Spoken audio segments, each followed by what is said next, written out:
And then on December the 4th, 2019, having just left a client, a large automotive group in the Midlands, I received a call from my son Jordan's girlfriend, Charlotte. And in that call, my world changed in an instant as she explained to me that she got back to Jordan's house and discovered he'd taken his own life. And in that moment, everything that I had planned and thought I knew was going to happen with my life just changed completely.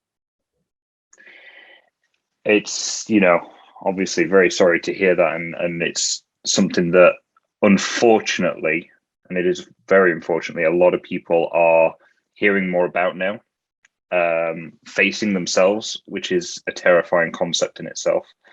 And I think, as someone myself, and this is certainly not about me, as someone that has had, severe mental health problems over the years in terms of depression and dealing with things like anxiety, I can't even begin even from that level to understand where or how you were feeling at that time when you received that news.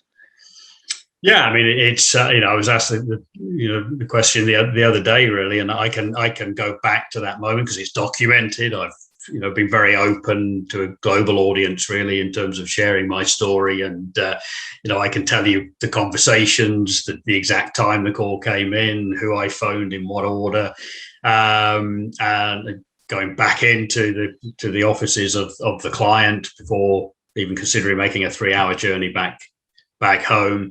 I can kind of tell you all those moments in terms of how I was feeling. That's kind of an odd one for me to try and get my head around because clearly it was shock. It has to be. But it's really hard to kind of recall just what was I feeling. I mean, it has to be just shock, I suppose, really.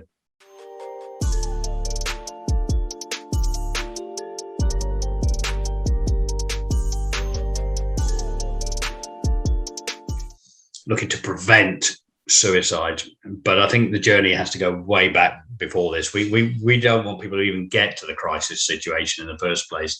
So I think it starts with the young people, and I think if we, right from early age at school, can start to give and empower children to say, look, it's kind of okay to be me.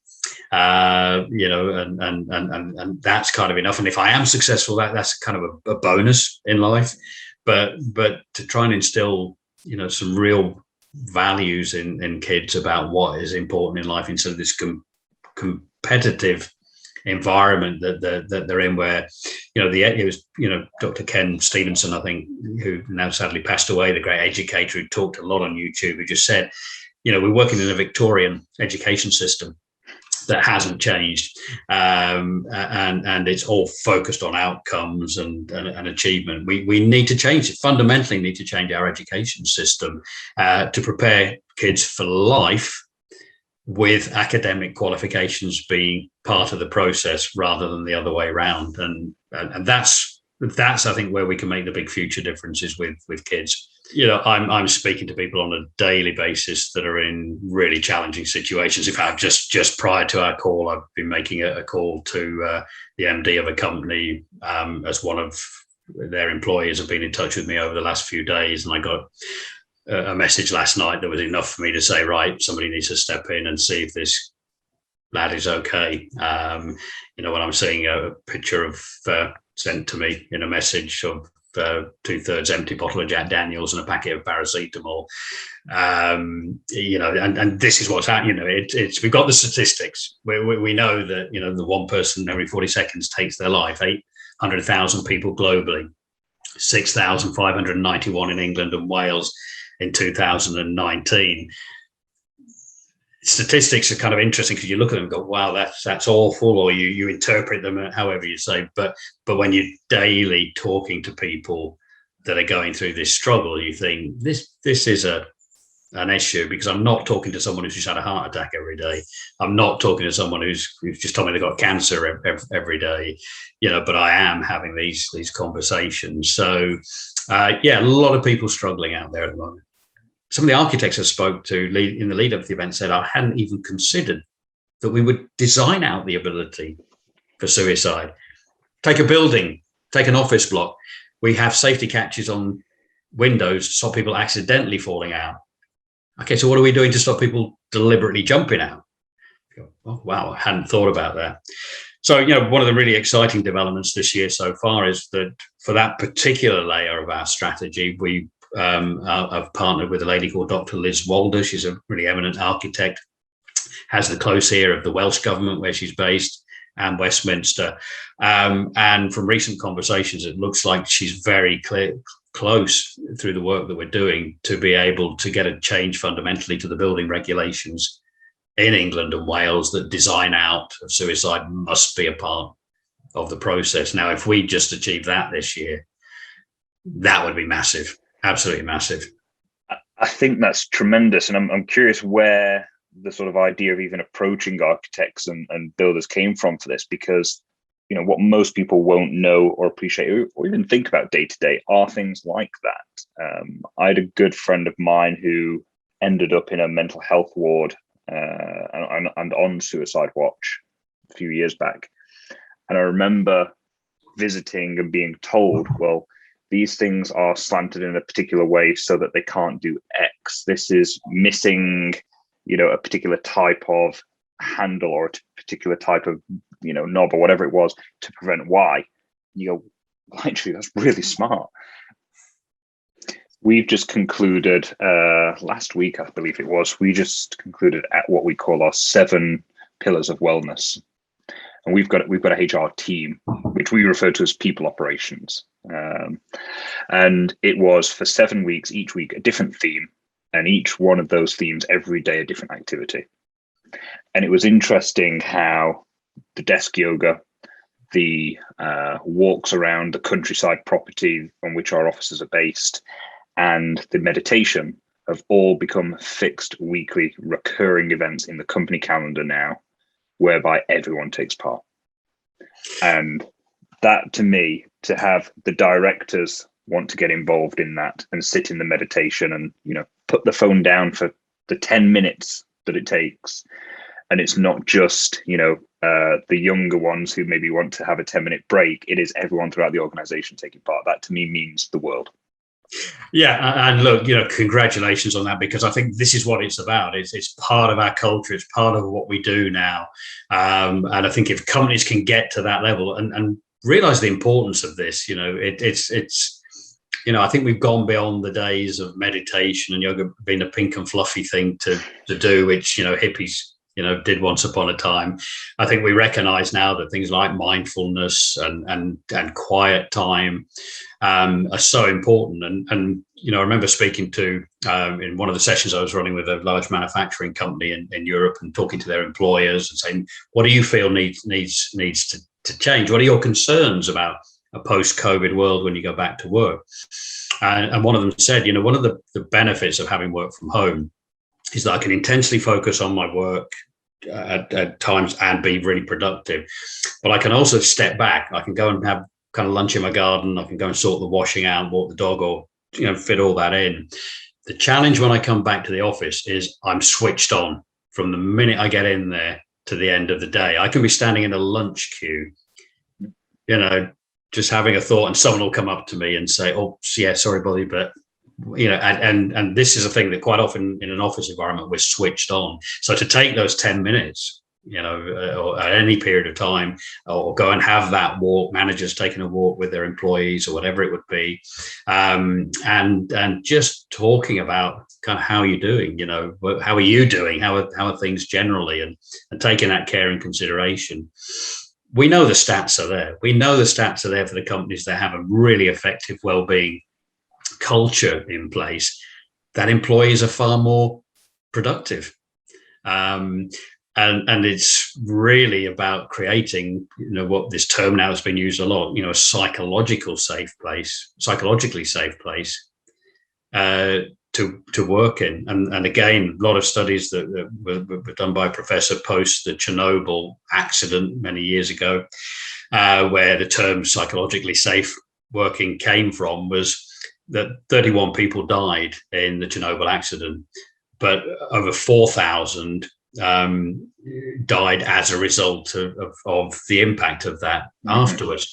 And what it was And there was also then this culture where people feared making mistakes. Someone had made a mistake with disastrous consequences. What happened then, the really productive people also had this huge amount of stress and anxiety placed upon them to not make a mistake in delivering outcomes. So what happened is that these people weren't productive because they feared making a mistake. So what we have to do in the workplace is create this psychologically safe environment where it's okay to speak up. It's okay, I'm struggling, I'm not sure about this or whatever. But where we have these cultures in some businesses are just totally focused on outcomes, then we need to change the way we approach that, I think, and the way we kind of look after the well-being of people so they can thrive and be productive. And I think that was one of the main areas and reasons for rebranding our HR to people operations was the humans are not simply resources in the business. They're not just cogs, numbers, whatever they are, right? They are people that operate within a company and operate together. And that's our huge thing. And we did the same as everyone else during the pandemic, which was the Zoom calls, the Friday beers on Teams and all that kind of stuff. But nothing quite beats that interpersonal and understanding people's own mental space as well as their mental health. And we invest a lot of money in technology to understand our people's mental state, I suppose, as well as performance. And every week start conversations with those that report to us with how are you feeling and how are you doing? And it's not the fluffy, it's not the hippie that people once believed those sorts of questions used to be. It is genuinely caring for the people that are within your organization. And I feel that still lacks in a lot of the bigger companies. Mm-hmm. It's still difficult to get that across. I think you're right. And we know that for many, because we hear this internally from the employees, that they many employees feel that companies, have this wonderful mission statement and value. We value our employees and their well-being, but quite often it's little more than a tick box exercise. Exactly. Certain social media platforms are starting now. I think Instagram is the most recent one that will now start identifying in one of the countries, I think it's Norway, if I remember rightly, that if a photograph has been touched up or enhanced, words got totally out of my head now, filtered, it will be labelled as such. And that's happening in Norway at the moment. That's a law they brought in over there for the social media platforms.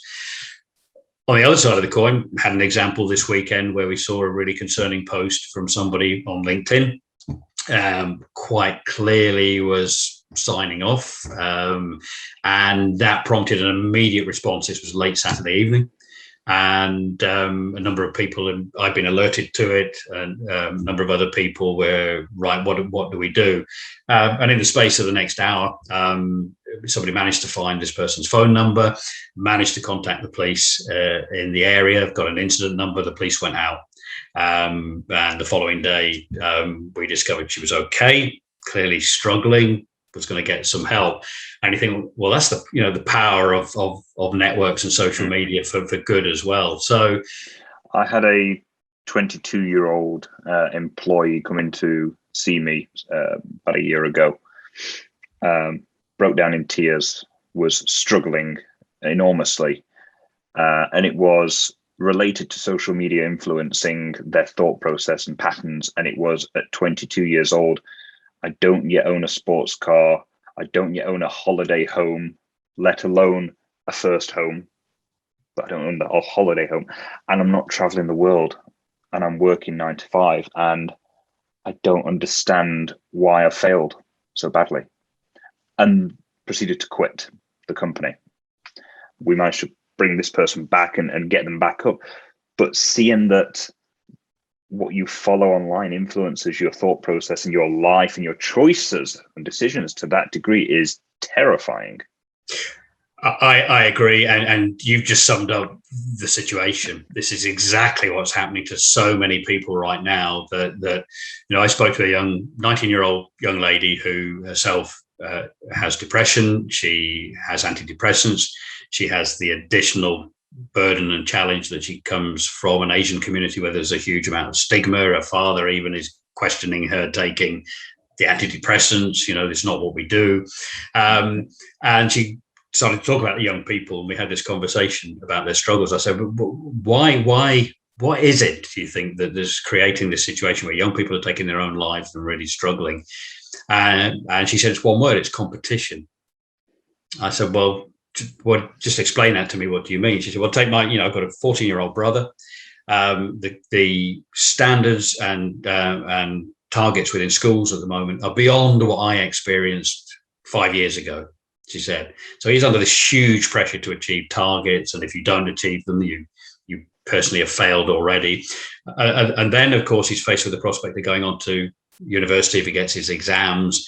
You've got more pressure and more competition there. You've got the added challenge then of the student loan debt that goes with that.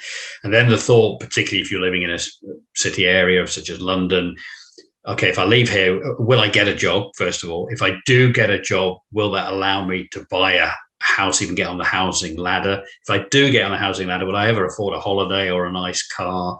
And then she said, just add to that what they're seeing on social media, where suddenly someone apparently has created a YouTube video and become a millionaire, apparently.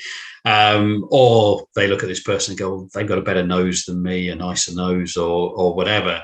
And all this huge competition to be better than we apparently should be is just huge. And it becomes, I think you've summed it up perfectly with that 22-year-old employee. That is what's happening. And I think, the premise of social media is that we all PR, and it is PR ultimately. We PR the best versions of our life. And it is immensely fake. 50% of the mental health issues that people experience in adulthood are kind of formed during those young years, around 7 to 12 years old. And